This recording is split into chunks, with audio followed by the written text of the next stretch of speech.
நம்ம வந்து ஒரு காம்படிட்டிவ் பிசினஸ்ல இருக்கிறோம்னு வச்சுக்கோங்க. இப்போ நம்ம பிசினஸ் வந்து சக்சஸ்ஃபுல்லா இருக்கணும் அப்படின்னா கண்டிப்பா இந்த 3 ஆங்கிள் வந்து முக்கியம். Better, faster, cheaper. எஃபிஷியண்டா நம்ம வந்து இண்டஸ்ட்ரி ஒர்க் பண்ணோம் அப்படின்னா கண்டிப்பா ப்ராடக்ட்டை சீப்பரா கொடுக்க முடியும். அது மார்க்கெட்டிங் ஆங்கிள் ஆவரேஜ் ப்ராடக்டா இருந்தா கூட நீங்க பெட்டரா மார்க்கெட்டிங் பண்ணிட்டீங்கன்னா வித்தரலாம். ஆனா பெட்டர் ப்ராடக்ட் யாருக்குமே தெரியல அப்படின்னா விற்க முடியாது அப்படிங்கிறது.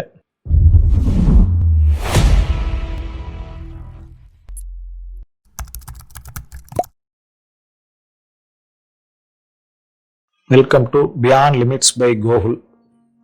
ஸோ நான் இந்த பியாண்ட் லிமிட்ஸ்னு இந்த தலைப்பை சூஸ் பண்ணதே தமிழில் நீங்கள் வந்து எல்லைகளை தாண்டுங்கள் அப்படிங்கிறதான். நாம் இருக்கிறதுலேருந்து குரோ ஆகி அடுத்த கட்டத்துக்கு கண்டிப்பாக மூவ் ஆன் ஆகணும். அதர் ஸ்டேட்டு போகலாம், அதாவது இந்தியா ஃபுல்லாக போகலாம், ஃபாரின் போகலாம், உங்கள் பிஸ்னஸை உங்கள் தாட் ப்ராசஸ் மூலியமாக. ஸோ இன்னைக்கு நாம் வந்து ஒரு காம்படிட்டிவ் பிஸ்னஸில் இருக்கிறோன்னு வச்சுக்கோங்க. காம்படிட்டிவ் வேர்ல்டில் தான் இருக்கிறோம். பட் இருந்தாலும் அப்போ அதிலிருந்து வந்து நம்ம எப்படி சக்ஸஸ்ஃபுல்லாக பிஸ்னஸ் பண்ணுறது அப்படின்னா நம்ம ப்ராடக்ட் டு பி பெட்டர், அதை வந்து ஃபாஸ்டாக டெலிவரி பண்ணணும், சீப்பராக கொடுக்கணும். ஸோ இந்த 3 இருந்தது அப்படின்னா கண்டிப்பாக வந்து நீங்கள் வந்து become very successful. So Amazon அதுதான் நாளுக்கு நாள் 97 ஆரம்பித்தாங்க, அன்னையிலேருந்து 94 மேபி 97. ஸோ அன்னையிலேருந்து இன்னைக்கு வரைக்கும் வந்து அது வந்து பெட்டர் ஆகிட்டே இருக்கு, ஃபாஸ்ட் ஆகிட்டே இருக்கு. டெலிவரி முதல்ல இருந்ததை விட குயிக்காக டெலிவரி வருது, ப்ராடக்ட் காம்படிட்டிவாக சீப்பராக கிடைக்குது. ஸோ இப்போ நம்ம பிஸ்னஸ் வந்து சக்ஸஸ்ஃபுல்லாக இருக்கணும் அப்படின்னா கண்டிப்பாக இந்த 3 ஆங்கிள் வந்து முக்கியம். நம்ம ப்ராடக்டோட quality keep on we need to improving, research and development பண்ணிக்கிட்டே இருக்கணும். நம்ம ப்ராடக்ட்ல என்ன இம்ப்ரூவ் பண்ணலான்னு பார்க்கணும். உதாரணத்துக்கு எங்கள் ஆப்ஸ் இருக்குது அப்படின்னா நான் கண்டிப்பாக வந்து கஸ்டமரோட ஃபீட்பேக்கை வச்சு அதில் வந்து கண்டினியூஸ் இம்ப்ரூவ்மெண்ட் பண்ணிக்கிட்டே இருப்போம். So that is become better. அதை இன்னும் எவ்வளோ ஃபாஸ்ட்டாக வந்து நம்ம கஸ்டமருக்கு கொண்டு போய் சேர்த்துறோம், பெட்டராக பண்ணுறோம், பட் எவ்வளோ வேகமாக பண்ணுறோம், சீப்பராக கொடுக்குறோமா. சீப்பர் அப்படிங்கிறது வந்து காம்படிட்டிவ்ல தான் சீப்பர்னு சொல்ல முடியும்.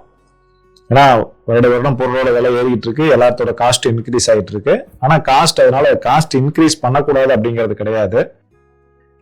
காம்படிட்டிவாக நாம் சீப்பராக கொடுக்குறோமா அப்படின்னு சொல்லிட்டு. ஸோ அதான் எனக்கு அந்த ரீசெண்டாக வந்து ஆர்பிஜி சேர்மேன் வந்து கோயங்கா வந்து ஒரு ட்வீட் போட்டிருந்தார். ஒரு 6 months இருக்கும். ஏன்னா நான் எங்கள் டீம்ஸ்ட்ட கூட வந்து டீம் விவஸ்ட்டை அதை பற்றி பேசினேன். எவரி சக்ஸஸ்ஃபுல் பிஸ்னஸ் ஐ ஆம் seeing they are much pastor than others. அதாவது என்ன சொல்றாருன்னா மற்றவங்கெல்லாம் வந்து மற்றவங்கள விட சக்ஸஸ்ஃபுல்லாக இருக்கிறவங்க வேகமாக போயிட்டு இருப்பாங்க. மற்றவங்கலாம் ரூம் போட்டு அதில் உட்காந்து டிஸ்கஸ் பண்ணிக்கிட்டு இருப்பாங்க. ஆனால் இவங்கெல்லாம் வேகமாக போய் அதுல இருந்து தப்புல இருந்து கற்றுக்கிட்டு அடுத்த மாதிரி அட்ஜஸ்ட் பண்ணி they are going faster. So அப்போ ஃபாஸ்ட் வந்து ஒரு டிட்டர்மைன் பண்ணது சக்ஸஸை. அப்போ ப்ராடக்ட் கண்டிப்பாக பெட்டராக வேணும். ஏன்னா ஏற்கனவே வந்து எனக்கு அந்த கவின் பாரதி மிட்டல் சொன்ன ஒரு வாசகம் அது 10 வருஷத்துக்கு முன்னாடி இருக்கும். அவர் அந்த hike founder. Average product with better distribution can succeed, but better product with average distribution cannot succeed. அது மார்க்கெட்டிங் ஆங்கிளில் ஆவரேஜ் ப்ராடக்டாக இருந்தால் கூட நீங்கள் பெட்டராக மார்க்கெட்டிங் பண்ணிட்டீங்கன்னா வித்தரலாம். ஆனால் பெட்டர் ப்ராடக்ட் யாருக்குமே தெரியல அப்படின்னா விற்க முடியாது அப்படிங்கிறது. இது மார்க்கெட்டிங்கான நல்ல கோட்டு. பட் இருந்தாலும் இந்த இடத்துல வந்து நம்ம ஃபாஸ்டராக இருக்கணும் அப்படிங்கிறத வலியுறுத்தி நான் சொல்கிறேன்.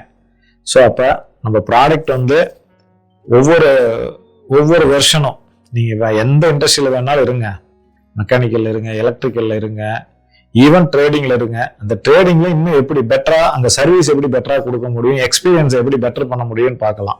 ஓகேங்களா? ஃபாஸ்டா எப்படி டெலிவரி பண்ண முடியும். ஏன்னா இன்னைக்கு வந்து குயிக் காமர்ஸ் வந்துருச்சு. எல்லா டெலிவரியும் வந்து 10 minutes அப்படிங்கிற லெவல்ல போயிட்டு இருக்கு.